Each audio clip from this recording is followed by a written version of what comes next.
All right, which one of you had money on the fact that I'll be on time? Because you can check out now. You can you're successful. Congratulations, you won the bet. I'm on time. Because it's time. So I wanted to talk about the border, right? Very interesting. The border. All of a sudden, Joe Biden is coming up with a plan, and he's like, after 3 years, it is time to take this matter seriously. Like we have bipartisan support, Republicans and Democrats joining hands, working together side by side in order to fix the border situation. How much are you willing to bet that the entire legislation is nothing but pork? Like there's a lot of fat. There's like, okay, we need to defend the border, but in order to do that, we need like $3 trillion in order for the Green New Deal, $2 more trillion for Ukraine, $4 more trillion for Israel. But we're defending the border. If you do not sign this, right now, never again say that you are against immigration, because you are totally for it. Unless right now you give money to these other projects. That's my take, my assumption. I haven't read the bill, but knowing American politics, when I see Democrats willing to sign something that they're like, and we're actually going to defend the border, it's like, no, you're not. You're not. You're the party of open borders. Like, you let your door open so that every single homeless person from the street goes into your house. You have, like, so much compassion and so much empathy that like, even thinking that you would turn away a single person at the border is something that I cannot compute. It's like, if you're a Democrat, you just can't, all right? Like, for you, it's a crime. Every single person, every single individual that is turned at a border, like, it kills you inside, because that's like one extra employee for a corporation. That's one extra person that could help you increase your electoral vote college points. It's like, you wouldn't do that. You wouldn't. The only time they would do that if it's at Martha's Vineyard. Like, if it's at Martha's Vineyard, you call the army. I know. But other than that, no. They have to stay in. By the way, if they were to make a new country, right? Or no, even better, if I was to go back in time and the founding fathers would be like, V, tell us, you know the future. I know due to the temporal paradox, you can't tell us a lot, but like, tell us one thing. If there's one thing we can do, what should we do? And I would be like, look, if the French ever give you a statue, reject that shit, all right? Reject that shit. It's like, why? It's a Trojan horse? Kinda, but like, you know, like, at least the plaque where it says, like, give us your puro, don't accept that. Alright? Because once you accept that, decades later, you're going to have problems. So whatever you do not take the statue from the French. That's what I would tell the Americans, you know, like the founding fathers. Do not, like, that's how they get in. That's like with the statue. It all starts with the statue. Do not take the statue. V of the net, what is your favorite color? Blue. Yeah, reject all things French. Defend the border by sending 4 billion to Ukraine and 10 billion to Israel. I'm serious. Like, I need to actually look at the documents that they claim they've signed, which is to find like support, bipartisan support. Usually, I love this as well. Like, when they say bipartisan support, they mean like 99.9% Democrats and like 1 Republican, which is probably like a Nikki Haley adjacent person, and that's why they call bipartisan support. The French didn't give us the plaque? Oh, fuck, I didn't know. Who gave you the plaque then? January, where did you get that plaque from, huh? Where did you get the plaque from? Going back to the founding of Chaz. Oh my god, Chaz got conquered, didn't it? I remember like seeing the salt on Twitter with people going like, oh my god, oh no, they destroyed the garden. That was the garden of healing. What garden of healing? No white people allowed. So that people can heal. We going on about Dev again? I don't know. If someone gives a super chat and talks about him, I will. I mean, I'm not against it, but like I think I exhausted all the talking points about him last time. That poem was written by who? AB American. Give me your tired. What? By an American. Oh, an American. All right, that doesn't matter. Look, if it wasn't for the statue, you wouldn't have the poem. So there you go. Dev becoming more commie every day. Man, I'll tell you this. All right, I will tell you this. I know that I shouldn't say it, but I can't help myself. Fuck, I will say it. If by an unlikely chance Donald Trump wins the election, it can happen, right? If Donald Trump wins the election, then Dev will see corruption everywhere. Then he will see corruption in everything. I actually, by the way, there's like these David Pacman clones going around on Twitter. It's like if you clone David Pacman, and it's like hundreds of them, and they have literally the same opinions, the same dumb takes.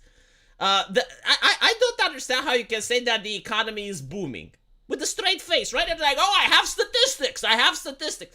Okay, so if you have some charts on a piece of paper, do you think that alters reality? Like, do you honestly think that if you have like some percentages on a notebook, that changes the very fabric of reality? Is it? And ironically, imagine this, right? Because usually you can bamboozle people with statistics. I mean, it can be done, right? But if you go outside and it's pouring, like it's not raining, it's pouring. Like you're outside, you're soaking wet. Okay. If someone comes to you and it's like, well, it's a sunny day outside, isn't it? And you're like, what the fuck are you talking about? Look, there's a storm. And they're like, no, I have statistics. And I'm like, I don't fucking care. What do you mean you don't care about statistics? Are you uneducated? Are you dumb? Like, look, I have statistics. These are like the David Pacman clones. I mean, I don't know what the fuck to say. It's difficult to even engage in an argument with these people. How can you say with a straight face that the economy is booming? How? Like, literally, I live here. I fucking live here. I know how much I used to pay 2 years ago for shit. And I know how much I'm paying now. Like, there are no statistics on the planet that you can show to me that the economy is doing well, when obviously it fucking isn't. The price of gas is high, the price of living is high, the price of bread has gone fucking up to the point where I may actually start reading The Conquest of Bread.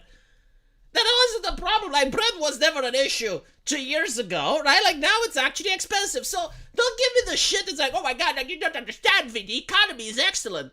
No, it's fucking not. Fuck are you on about? So anyway, right. I actually looked at their statistics. And you know what they do? Do you want to know why they're disingenuous? It's because they look at how the economy grew, but they don't talk about the fact that the debt grew as well.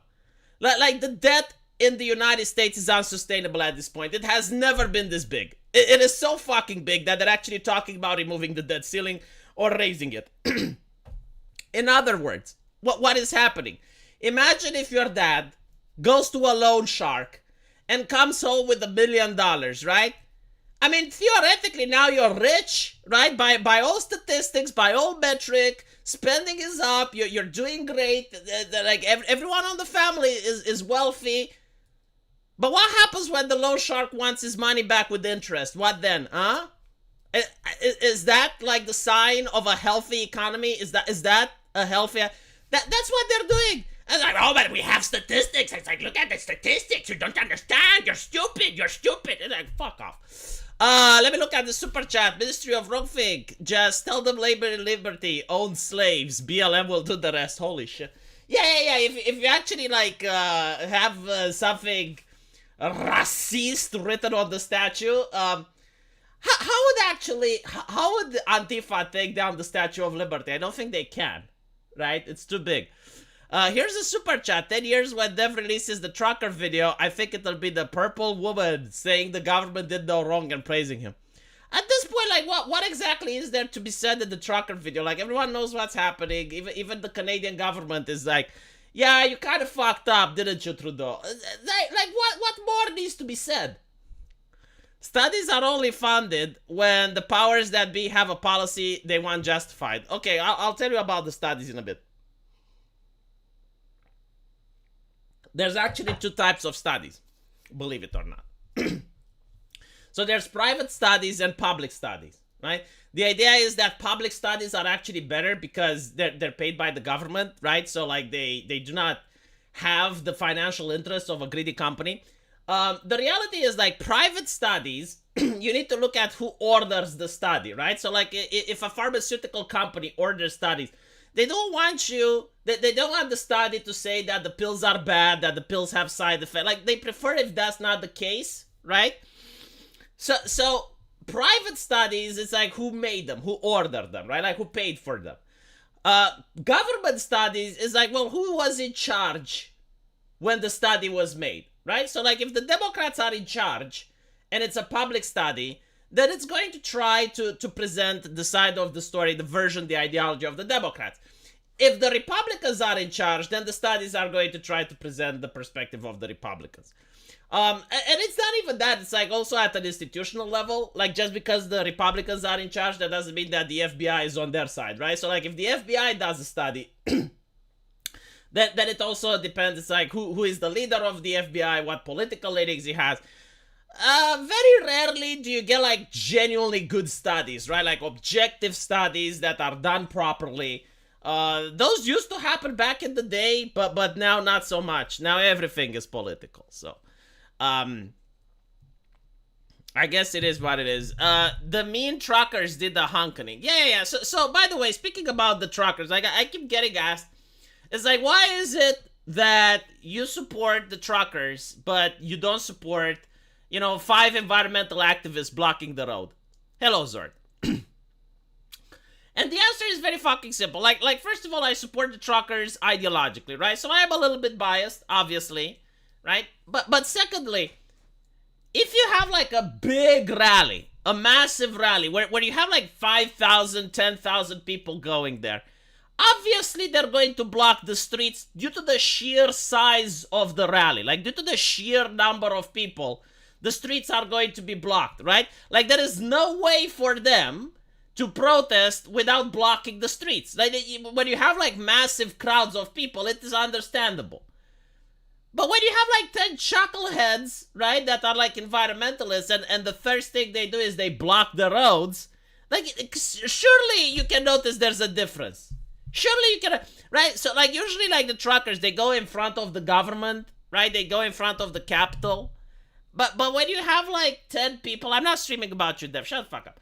But when you have like 10 people and they're blocking a road, they're basically protesting against the population. They're basically protesting against you. And what's annoying about environmentalists is that while they're protesting, they're actually supporting the current leadership, right? So like in the European Union, the EU is on board with the Green New Deal. When they're, protesting in Britain, like Britain already agrees, like, yeah, environmentalism bad. Environmentalism good, sorry. Like, all of these people are already on the side on the environmentalists. So like, what the fuck are they protesting? Why are they blocking the average Joe from going to work? Why are they blocking the average Joe from going to the vet? Right? It doesn't make any fucking sense. And this is the difference between environmentalists and truckers or farmers or whatever. Talk about the purple woman and she shall appear. Yeah. If you say Dev 7 times in the mirror at night, he appears into your comment section. I know. Just say. But anyway, right, so. Let's see what else we can talk about. Because there have been like a couple of things that did transpire today. Did you know that Amaranth just got banned from Twitch? I don't fucking know what she did, but people are talking about it. Dev, what did Amaranth do to get banned from Twitch? And from Twitch. So Twitch has banned Amaranth. Wow, it's going to be like a long 24 hours. Twitch enforces strict policies and has banned several popular streamers, but most bans are temporary depending on the severity. Apparently, despite the ban, Amaranth's absence may not be felt strongly by her fans as she is active on rival platform Kick.com. So the popular streamer Twitch has recently issued its 8th ban to Amaranth. I love the fact that some people only get 1, she gets 8. And many members express a prevailing belief that she will return. It's widely known that Twitch maintains strict enforcement of policies and does not hesitate to take action. Oh, shut the fuck up. No. So they banned Knut, they banned Morgpie, and they banned Extra Emily. So what the fuck did she do?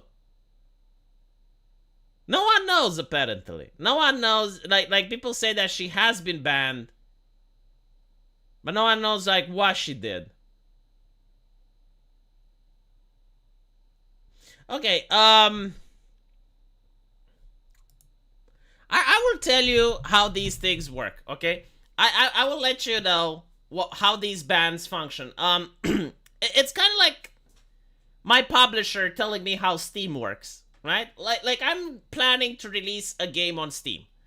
And the way it works is that I'm a nobody. Like, they don't know who I am. And until you manage to make them a couple of millions of dollars, they don't give a fuck. Like you're just a ticket that they want to clear, right? So the moderators is just another ticket that's being filled, and they want to get rid of you so that they can go to the next one. That's how they're treating you, right? Because you're a nobody. So it's the same thing with Twitch, right? Like, when you just start an account, if you're short fat otaku, you're a nobody, right? You make a violation, they immediately ban you. Now, if you make the money, if you reach a level, they may assign like a manager to you. They may actually start looking at your channel. And if you impress them, if you're doing good, if you're the type of Twitcher that they want, then you get special privileges, right? Then you get placed on a no-ban list. Then they may actually approach you and they may talk to you. It's like, hey, you promote this stuff, we're going to push you in the algorithm. It's kind of how it works online, you know? Like if you manage to make money for the company, then they will take better care of you. If Morgpie was also banned alongside Amaranth, it's for thought stuff. Morgpie is on Pornhub and does booby streams on Twitch. Yeah, but like, Amaranth is on Twitch for like, what, like 6 years now? Like, she probably knows what she is allowed and she isn't. So I'm genuinely curious, like, what exactly has she done that is so outlandish that even Twitch had to ban her, right?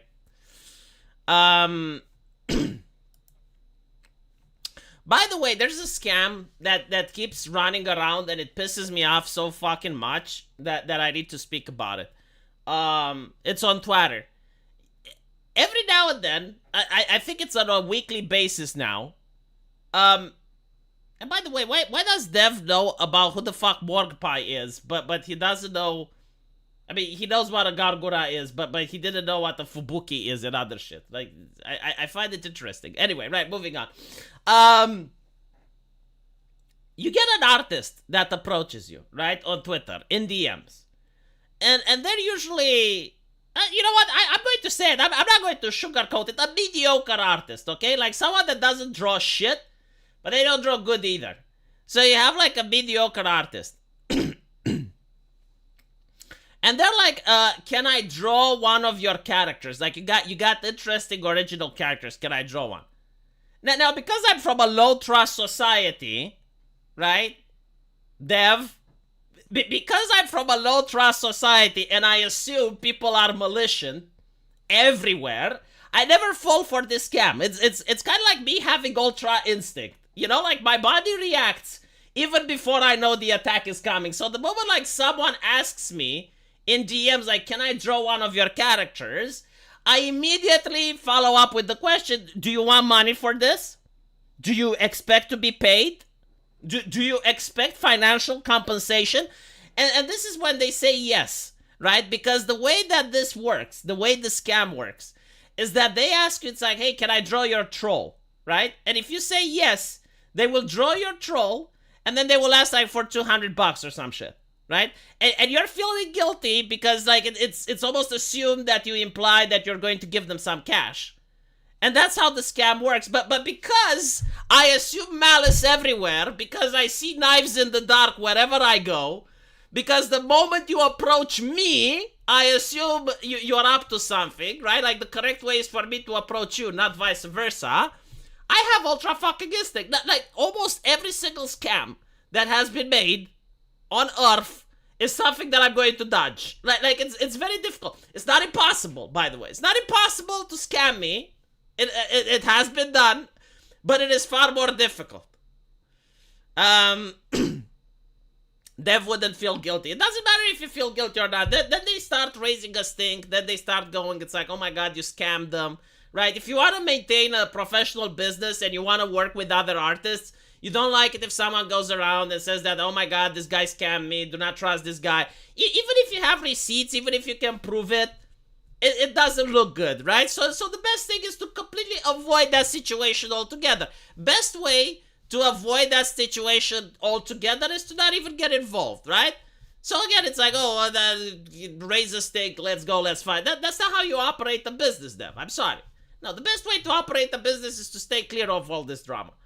Morpie started the Twitch topless meta. Oh, she's the Hulk? Are we talking like the image of the Hulk?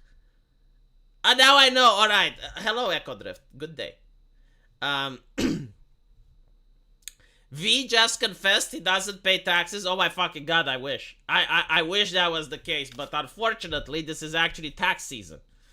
And the Romanian government is already looped for me. Okay, so she is the Hulk. Now I know. You know, if you ever have like a casting choice for She-Hulk, and you don't want to race swap the She-Hulk, then you should cast that person. Like they're perfect for the. Yeah, the wide shoulder girl. Yeah. But anyway, right, so like you got these artists and they're giving a bad name for the other artists. And some of them even use AI art. Like I have seen artists, quote unquote artists, that will charge you money for something and then they give you AI art. There's a lot of scammers out there. A lot of them. I think like if they see that you're a furry, they even get more aggressive because like if you have the face of a furry, it's almost like you have like a cash tag attached to you. Like they think that furries are rich. It's not. No, furries are poor. It's just that they have a compulsive disorder behavior when it comes to ordering art.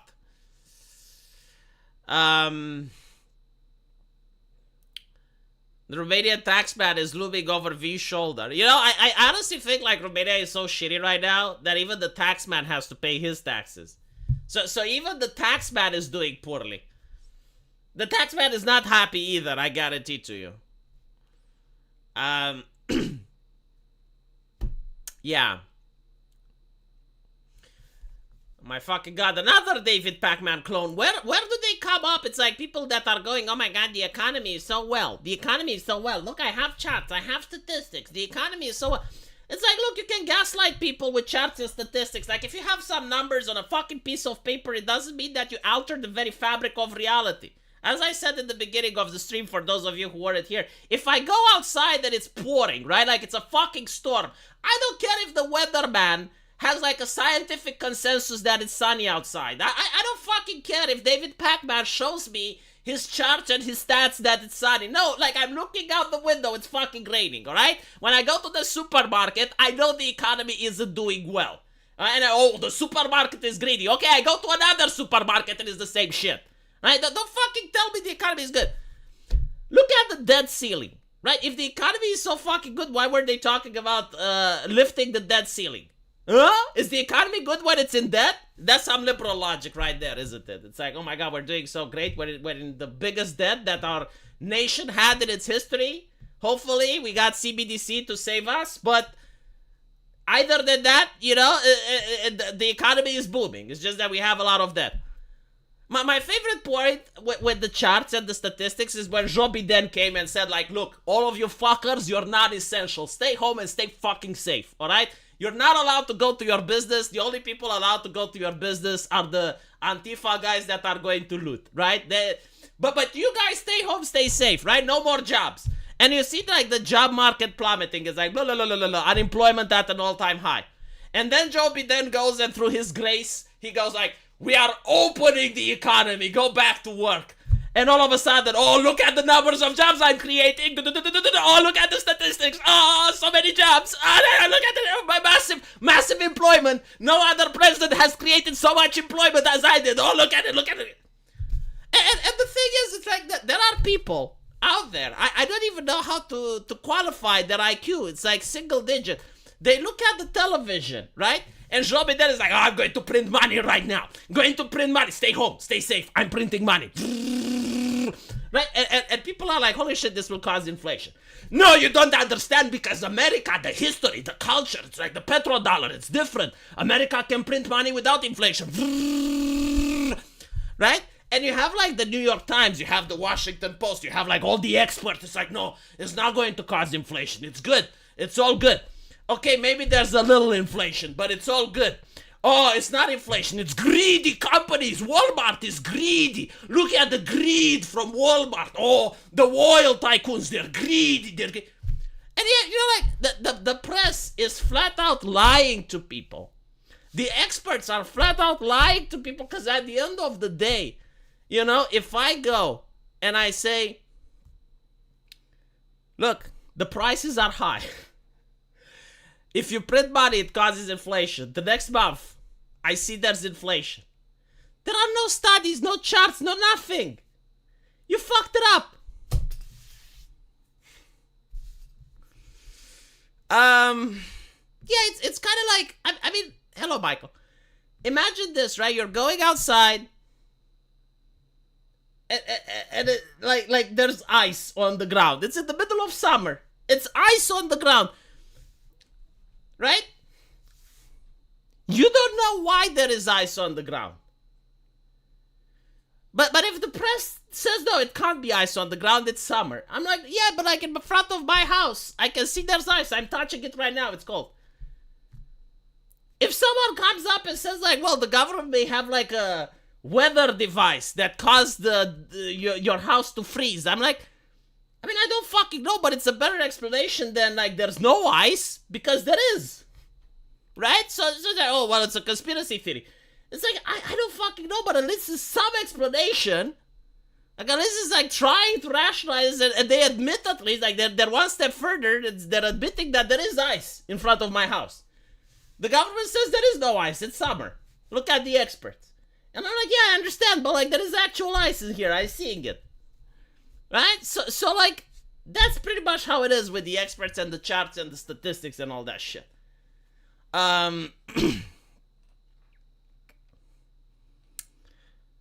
Global warming, yeah.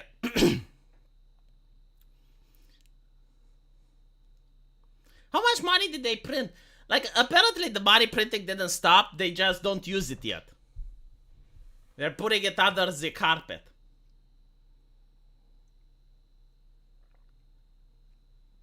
To be honest, if you print money but you don't put it in circulation, it doesn't cause inflation. Like, if you print money and you put it in a vault and you lock the vault that no one has access to, it doesn't cause inflation.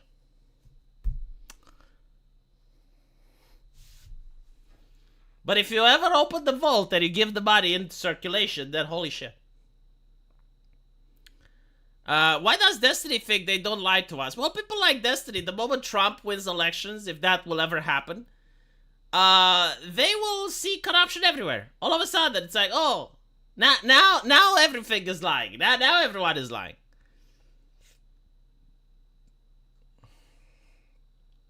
Yeah, it's pretty much like, do not believe you're lying, guys. I mean, look, I know how to debunk the stats and to explain why they're full of shit.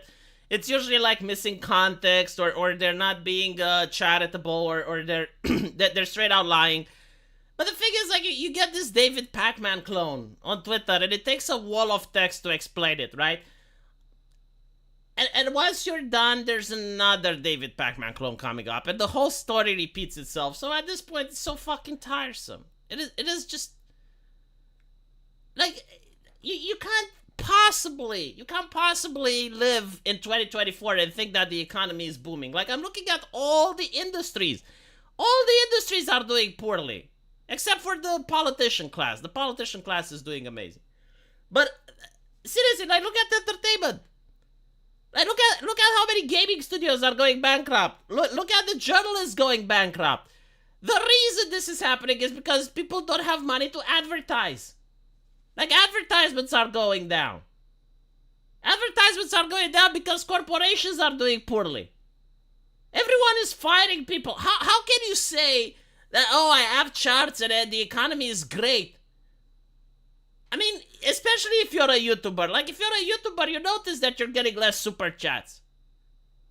Right? Like when people were doing fine, holy shit, I remember like when the economy was booming, like before the pandemic, I was making sometimes like $100 per stream. That was a lot, you know, $100, right? And the reason for it is that you guys were doing very well. You're doing very well financially. So like a $10 or a $20 donation was, you didn't even notice, was spare change, right? But now times are tough, and it's not just with me and my stream. Like, I notice it across the board. It's because it's obvious that people aren't doing good. And to say it's like, well, the economy is booming. I love how blatant one side is telling people to not do any research or look for evidence yourself, yet some YouTubers demand you trust them. But I don't need to do research if I'm seeing that the economy is shit, right? Like, if I go to the supermarket and I'm paying more than double than what I used to pay 2 years ago for everything, I don't need to do any research. Like, objectively speaking, the economy is worse. Zlixia says it's both printing money and corporate greed. I mean, the thing is, like, you know, like the corporations, they have creditors as well. Like, when you're Walmart, you got your own debts to pay. You gotta pay the electricity. You gotta pay the truckers that are delivering shit to you. Right? Like, it's not necessarily like they're greedy. It's just like they're connected to the economy. If one corporation was greedy, people could just choose not to go there and shop. You know? Like, why is it that corporations got greedy right after the pandemic? Why didn't they get greedy before the pandemic? The only reason America's GDP is positive is because of the ridiculous amount of spending the government is doing. Yeah, this is what I'm saying. It's like, you look at the debt ceiling, right? And it is higher than it has ever been. This is not the sign of a healthy economy. I mentioned it earlier in case you guys just joined the chat. Imagine your dad, you know, like you're having bad times, right? And all of a sudden, your dad can't put food on the table. He got fired, right? Doesn't have a job anymore. Times are tough. But one day, dad comes home with like a suitcase of money. And everyone is happy that now you're more rich than you have ever been. You're taking a trip to Disneyland. You're going on a cruise. You're eating the most delicious dinner, right? Like, all of a sudden, it's like, oh, you're hanging with the rich kids at school. And then you find out, wait a little bit. My dad got the money from a loan shark, right? And now we're losing the house. Now we can't pay the electricity. Now we have to return the money with interest. Is that, right? Like, was that a good economy? Was that? No. Yeah, where's your study? Where's your proof? And ironically, like, you can sit in the middle of the fucking storm and you can say it's raining outside and you have, like, these people coming, but where's your study that it's raining? Where's your proof? The weatherman said it's sunny. The weatherman said it's sunny. You're saying it's raining. Proof? Study? Research? It's kind of like playing hangman, right? So you're playing hangman and you have, like this.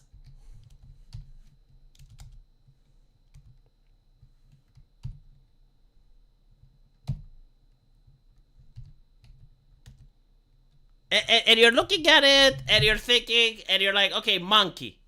And then you're like, but source, study? How do you know it's monkey? How do you know? What if it's not monkey? What if it's something else? How can you say it's monkey? What if it's another word?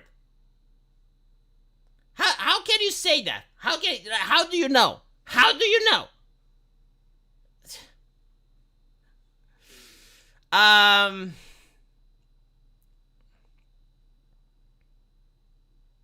Have you considered that these Democrats, everyone being unable to afford food, is a good economy? I don't know if people like are unable to afford food yet.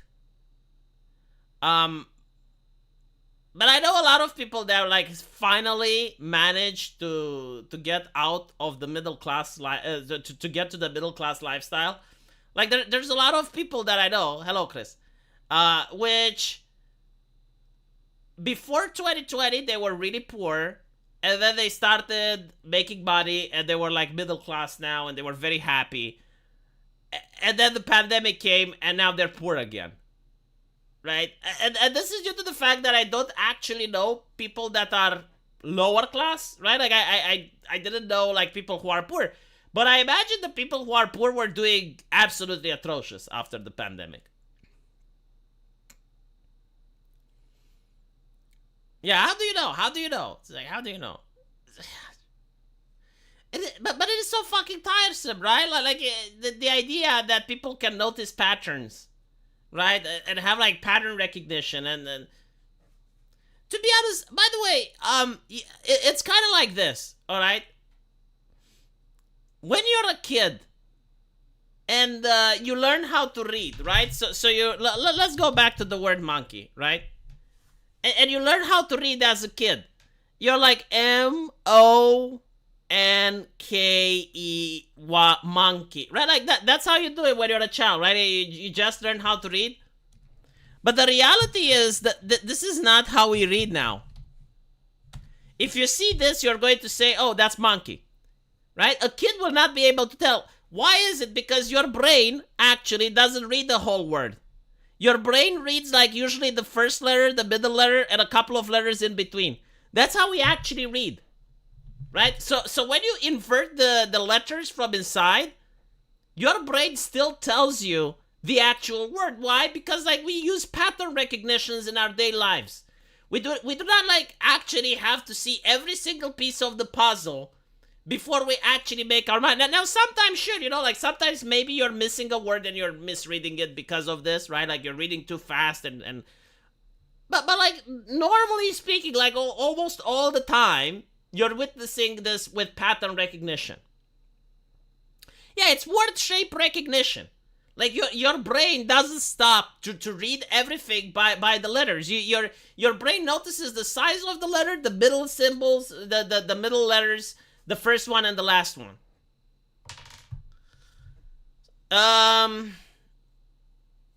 After showing how Hillary controlled every aspect of the DNC primary, including funds and press release and debate questions, Dev told me that it didn't matter because she got more votes than Bernie in the end. No, I mean, it's... Look, I've been saying this is due to the Canadian mindset, right? It's kind of like a religious person. But imagine like... I don't want to say what I said last stream, but like you weren't here, Artemis, so I'll repeat it. Imagine like in ancient Greece, you have like this person that believes in the gods. And he prays every single day. He goes to the temple with a sacrifice, right? He gives the lamb to the temple. He donates to the temple. Like he's a very pious man. He is like the most pious person that you can imagine. Now, if you go to ancient Greece and you take that person and you use your technology to move him on top of Mount Olympus and you show him, it's like, look, there are no gods, there's no temples, there's nothing, right? Like the mountain is empty. That person is going to have a midlife crisis. That person, hello, aristocratic Cthulhu. That person is like when they see that there are no gods, he's going to like try to justify it. He's going to say in his mind, well, maybe the gods are real. It's just that they're hiding because, we weren't supposed to be here. Like we committed a travesty by setting foot on Mount Olympus. No mortal is supposed to do that, right? So like the gods are testing us. Like he will justify in his head literally every possible outcome besides the fact that he is wrong. Why? Because it's like the center of the universe. Like his entire life relies on the fact that the gods are real. It's the same with Canadians. Like they have to believe that the government works and that the government is good, right?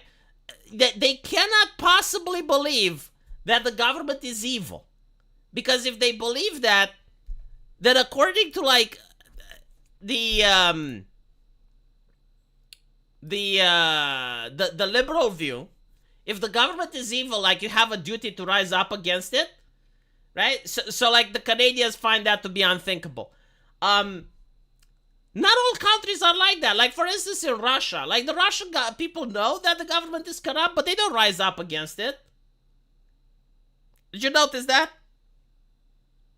Same in Eastern Europe. It's like, well, yeah, the government is corrupt, but like, hopefully they will give us something as well. You know, like the politician is corrupt, like he's going to gorge himself for our taxpayer money, but hopefully he builds some roads in it, you know? It's kind of like the mafia. It's like, yeah, the mafia is evil, it's corrupt, but like, hopefully, if I ever get robbed, like the mafia will be there to prevent Antifa from breaking my store. That's how some people think, right? But that's not the Canadian mindset. The Canadian mindset is like, no, if it's corrupt, we need to tear it down.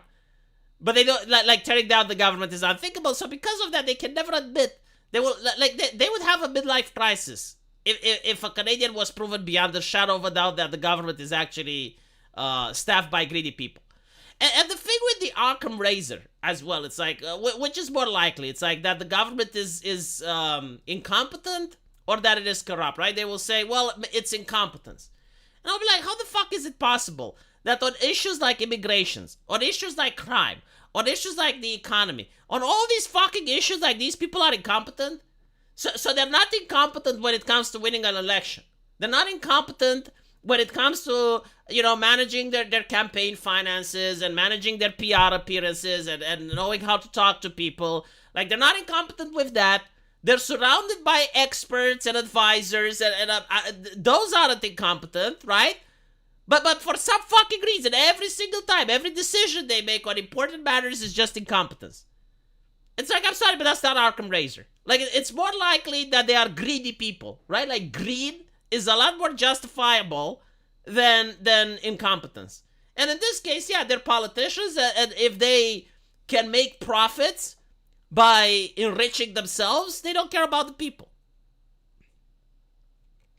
It's not just a general Canadian mindset. What you're referring to, V, is more of the Ontario mindset. Oh, naruhodo. Okay. Yeah, no, governments are mafias. No, I agree. And this is why, like, small governments are best, right? Like if you have a small government, I don't care if it's corrupt. I genuinely don't, because it's small.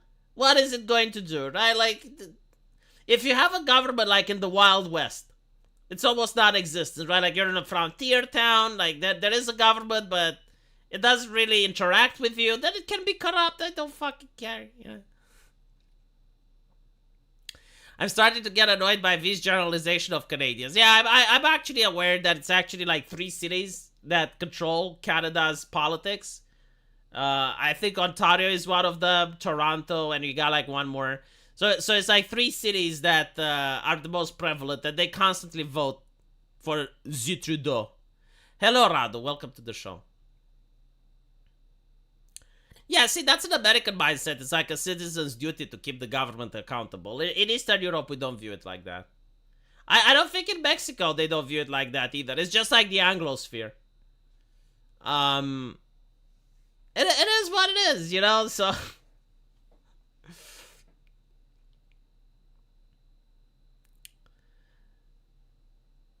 It's an acceptable fact of life. Yeah. Like, in Russia, it is an acceptable fact of life that the government is corrupt. And the question is, like, how can you use the corruption in order to survive? And the answer is simple. Oh, you want to start a business. Okay, so if you want to start a business, this is who you bribe. This is how people think in Russia, right? Like, they're not thinking like, oh, how can I take down the person that is taking bribes so that we have a fair system? No. They're like, how can I, like, who do I need to bribe? That is the question, right? Like, it's not, oh, I need to expose the corruption in the schooling system. It's like, no, which teacher do I need to pay so my son gets an A? That is how you think. It's Toronto, Montreal, Ottawa, and Vancouver. Yeah. But to answer your question, Dev, it's like, okay, so if the government is corrupt, do I need to rise against it? No, like in Eastern Europe, we know that it's corrupt and we don't rise against it. Like in Eastern Europe, it's corrupt, so like, who do we bribe? That is the question, right? It's like, how do I navigate my life in a way that I bypass the government corruption? Like how can I do it so that the government taxes me less? Like, which are the legal ways that, you know, what are the loopholes? What are the things that I can do? And if things are really that bad, then you fucking leave. If things go so fucking bad, like if the taxation is like 50% or more, then you're looking at other options. It's like, okay, where do I live? There are no like rising up. No, because if you rise up and you take it down, then a new corrupt government comes in its place. Like, you don't fix the problem, right? So the way we fix the problem is very simple. It's like, all right, so like, what do they want? Oh, well, they want you to stay home and stay safe. All right, so how do I bribe the cop? Like, when I go out, I need to have, like, this amount of cash with me so that if a cop gives me a fine, I bribe him. What else does the government want? Oh, they want me to show ID when I go to the mall. Okay, well, I have a friend that has a QR code. I'll get his QR code, and I'll go into the mall. That's how people think in Eastern Europe, right? There's no rising up. There's no overtaking the bourgeoisie. There's none of that. No. It's just like, how can I live my life without the government trying to fuck me? This is pretty much it. This is like, and the government wants to fuck you every single time. Every time there's a new legislation, every time there's a new code, you gotta look at it through the prism. How is the government trying to extort me now? Well, I mean, even in the United States, by the way, like there's now a law that wants to ban like some product that's used in cigarettes. And you look at the politicians and they're all doing insider trading and they're all short selling the living shit out of tobacco companies. And it's like, oh, there you go. There you fucking go. You know, it is what it is. You fix the problem with widespread private ownership of machine guns. Not even joking? I think like in Romania, like the anti-gun legislation is so severe that if you have a gun, you're never going to see the daylight again. Like literally, if they catch you with a gun, with a pistol, you get like 10 or 20 years in prison. People don't use guns here, believe it or not.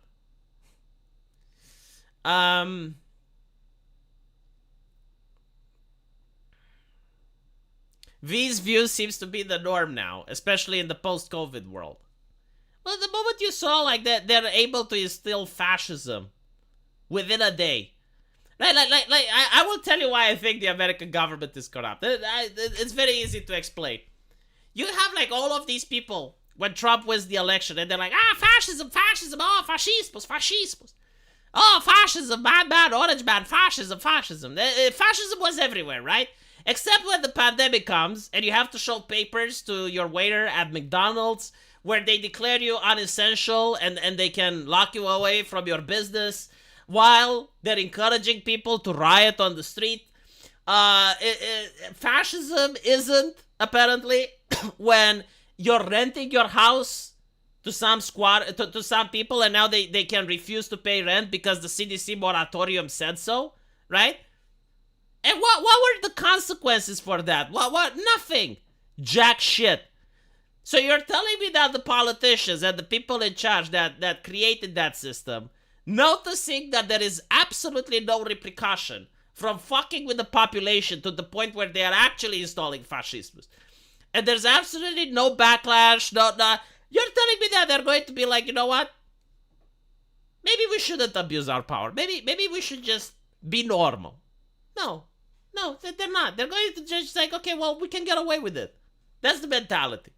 So yeah, like post-COVID, things have gotten worse. In some states, squatters just take people homes. All right, let me tell you the story of a man from California, okay? Based on a true story. So this guy inherits a house. But unfortunately, that house had squatters in it. He tried legally kicking them out. He couldn't.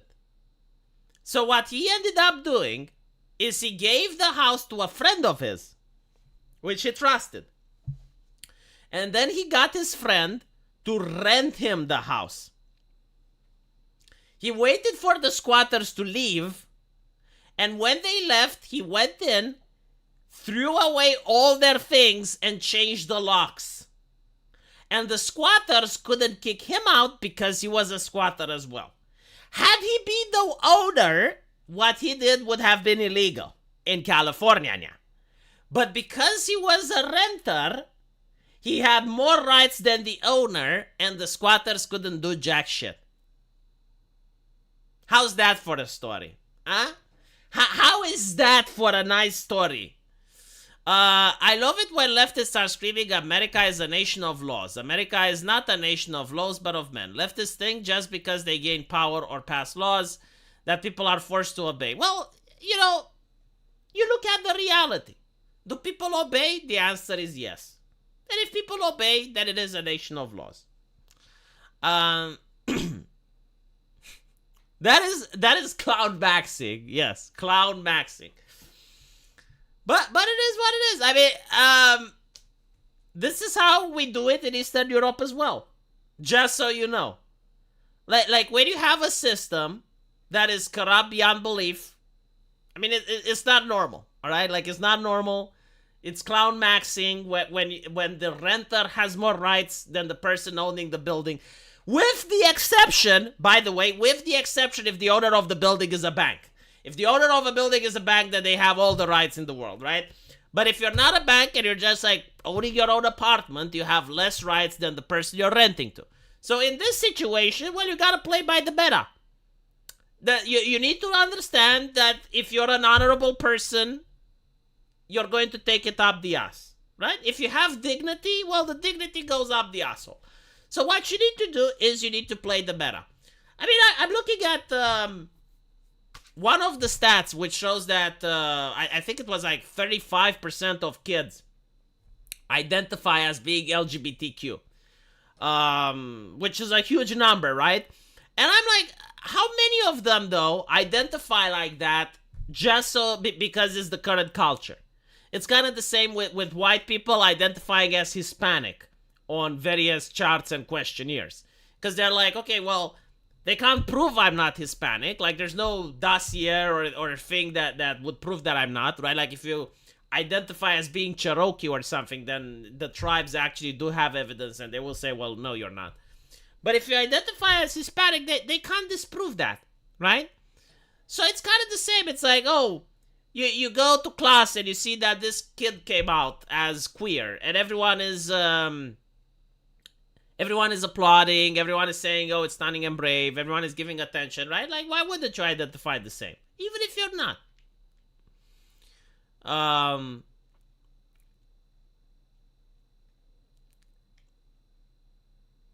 My favorite play by the meta story is the old guy that identified as a woman briefly so he could retire a few years early. Yeah, that happened in Switzerland. So in Switzerland, just like in Romania, women can retire earlier. I think it's like 2 years difference, right? In some cases, it's even 5.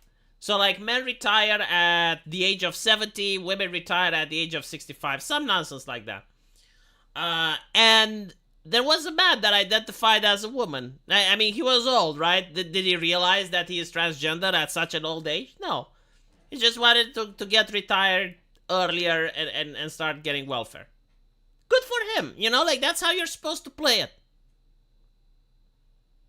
If I was in the business of STEM or something like that, and you want to get like a ESG loan, and you need to have like 50% women and no gender pay gap, if I'm a small company, I would ask all the men, hey, can you guys not identify as women? Just go, go to the city hall, show them the papers, just go from M to F. It's fine. Like, I don't expect you to come in dresses or anything. It's just like change the letter from M to F, and that's it. This is how we do it in Eastern Europe. There's no honor, there's no nothing, because like we know the government is dishonorable. Like, why would you be honorable with something that's dishonorable? So as long as it's legal, as long as you don't get any legal trouble, and you're like, you can do this without violating any laws or anything, people will do it. My favorite thing was during the pandemic. Kaufland, or was it Carrefour? No, Lidl, a supermarket, decided to put a huge fence in the middle to separate the decent citizens from the evil ones, the ones that didn't get the Pfizer communion. And they were asking for papers. They were asking for QR code.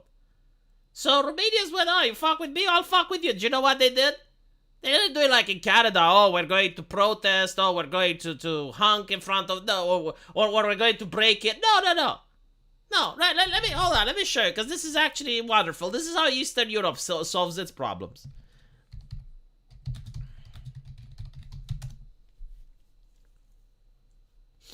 So, oh, we got like CNN reporting. Look at this. CNN reported through Antenna 3, Romanian broadcast.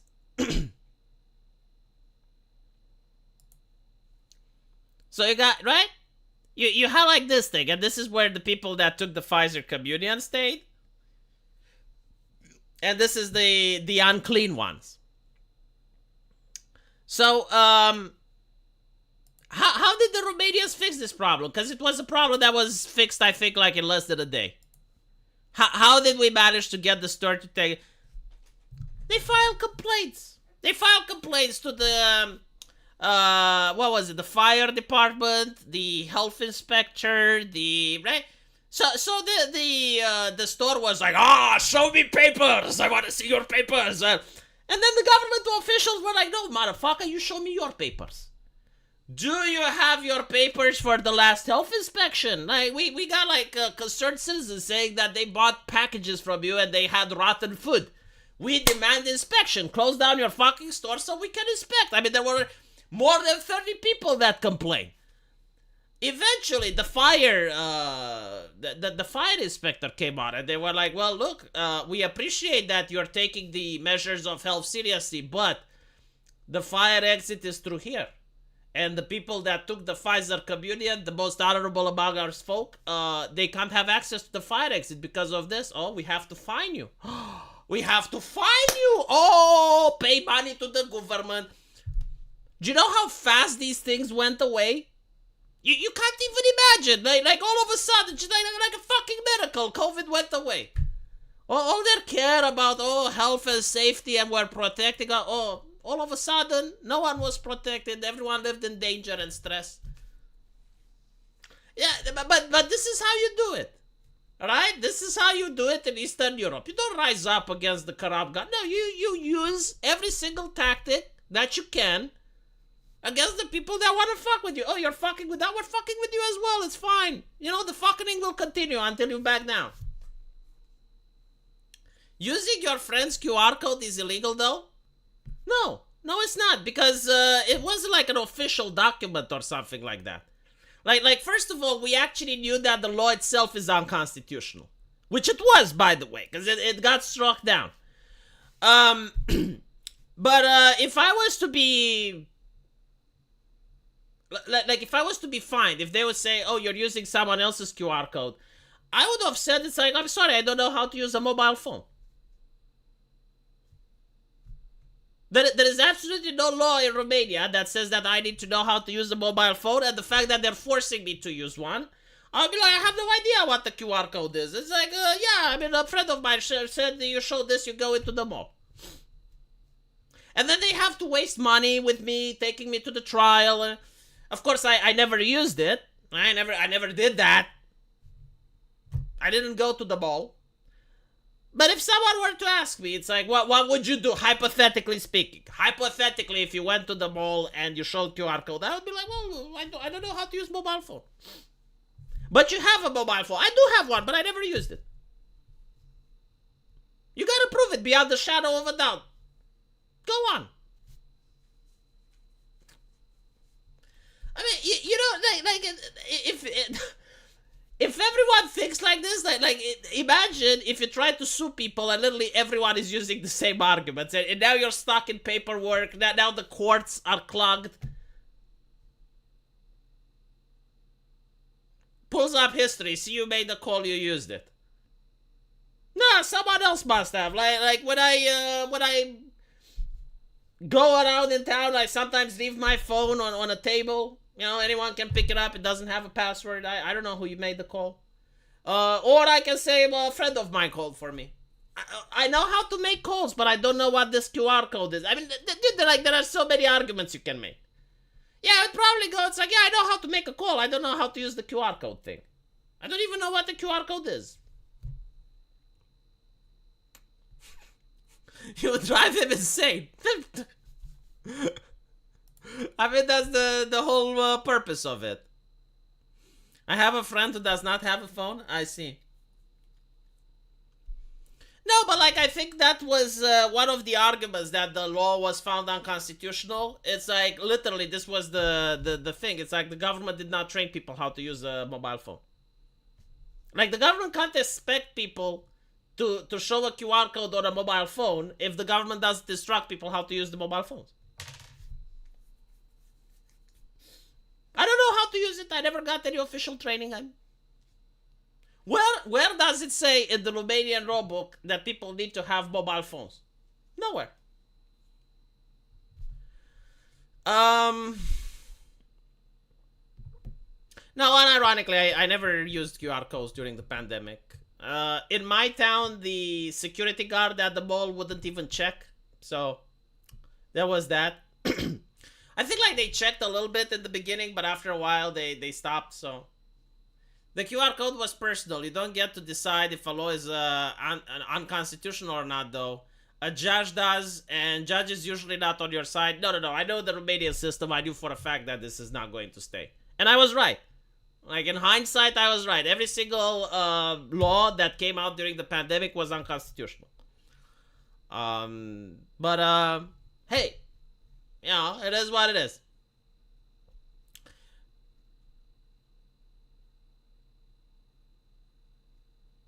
You need to show ID along paper. We didn't actually. We didn't need to show ID. Like, that was the interesting one. It was like literally to go into the mall, right? So like to go in a private place of business.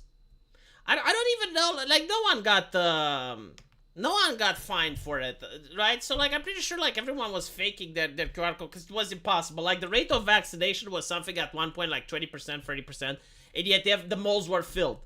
Like, you can't possibly tell me that all the vaccinated people were going there. The thing is, like, the mall had no interest in forcing this more than, like, pretending to because they would lose money, right? The people in the mall, like, the shopkeepers and whatnot, had also no intention in enforcing it. In fact, there were shopkeepers that were saying, hey, you know, like, there's a back entrance over there. Like, if you have family members that want to come in, like, there's a back entrance. Anyway. Yeah. Like, the thing is, the reason I knew that it was unconstitutional is that only police can ask for your ID, not mall security. And even then, it was like, if you lie to a mall security guy, like, what crime do you commit? Like, he's not a person associated with the government. He's a chucklehead. He wants to see my... Fuck off. Like, it's not illegal to lie to another person. Now, if the mall security... at one point, they wisened up, though. At one point, they wisened up and they used the firefighters. Right? So they used firefighters to check ID. That actually was a public official. So theoretically speaking, if you did lie to a firefighter when he asked for your ID, then you actually could commit a crime. And you had to pay the fine, and then when the law was declared unconstitutional, you could sue back and you could get your money back from the guy that fined you. But... it was what it was. I remember in New York, a kid got arrested for trying to go to a museum without the Fauci ouchie. Yeah, but that's a crime. Like, a museum is a public place. A mall isn't. Sorry, a public place. I mean, a museum is a place that is operated by the government, right? So, a mall is a private business. And you can't get arrested for lying to a security guard. Like, the mall security guard has absolutely no authority. You don't need to answer to a firefighter. Yeah, you don't. You don't answer to the firefighter and you don't go into the mall. Like, the firefighter could physically stop you from going. Theoretically, if you chose to, like, bypass the firefighter, so you're running in, they would have called mall security, and the mall security would have called the cops and you'd get arrested, right? So that would have been stupid.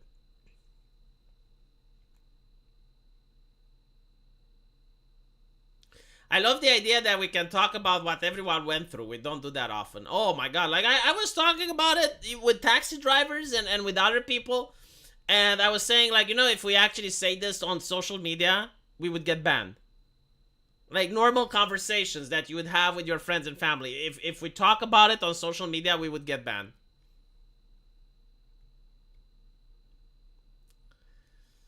I made people read warning on mask boxes and packages. Yeah, that it doesn't work against viruses. I know, I had that conversation. I was like, if I say this on social media, I'll get banned. Um,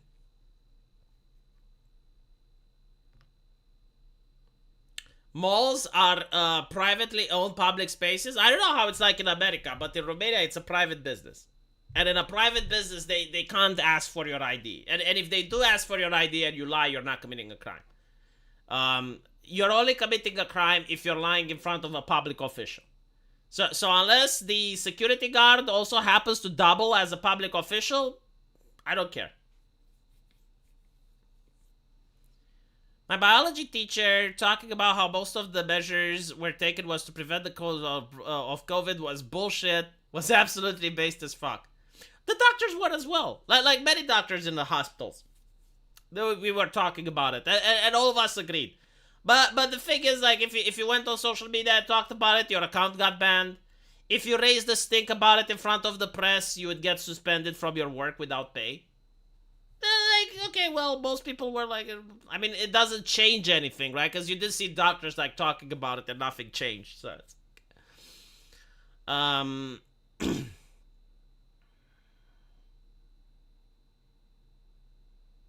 something like COVID requires a public conversation about it, even if it's 5 years later. We never had one. I'm pretty sure like 10 years from now, maybe someone is going to make a documentary. And I wouldn't be surprised if the documentary is 100% in accordance with the government. And they will say like, yeah, no, it was absolutely necessary. Yeah, I mean, maybe we went a little bit overboard, but like all in all, it was good and blah, blah, blah. America need to learn too much from Romania. Oh, you're already learning. I mean, I'm seeing how people are transitioning on papers just to get like ahead at their workplace. Like even though they're not trans, they just like get the correct documents so that they can go ahead. I see people identifying as Hispanic, as I was talking earlier. No, Americans are learning by themselves. It's fine.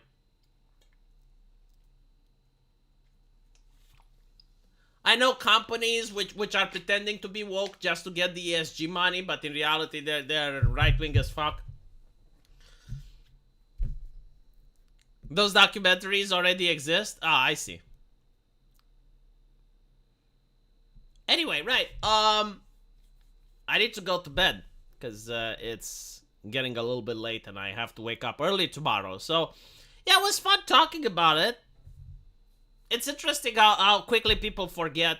It was like one of the worst experiences in my life, to be honest. I will say it this way. And it wasn't like because I was suffering or anything. I got disgusted with politics. And I think that's when I got black-pilled. It's like the whole thing, it's like, is it that easy to have fascism? Is it that easy to control people? And the answer is yes. Yes, it absolutely is.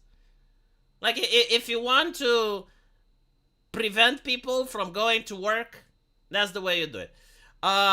Unfortunately, I will not go on the Archcast because I am trying to have a normal sleeping schedule, and I already stood awake with D&D. So I told Arch, it's like, look, man, I can't. If I'm ever awake when you're doing the Archcast, I will. But it's just like you're streaming all the way to 3 a.m. Sometimes 4 a.m. my country, right? So I'm staying up all the way until 4 a.m. And then on Wednesday, we play Dungeons and Dragons, and I stay awake again till 4 a.m. And this is like every single week, 2 days. Like, you're ruining my sleeping schedule. You're making me sleep during the day and stay awake during the night, and that's just not healthy. And it also pisses off my wife, because it's like, why are you never awake? Like, I want to do the shopping, and who's going to carry the bags? Am I expected to carry the bags? And I'm like, okay, fine, Jesus. Anyway, right? I'll see you guys. Take care.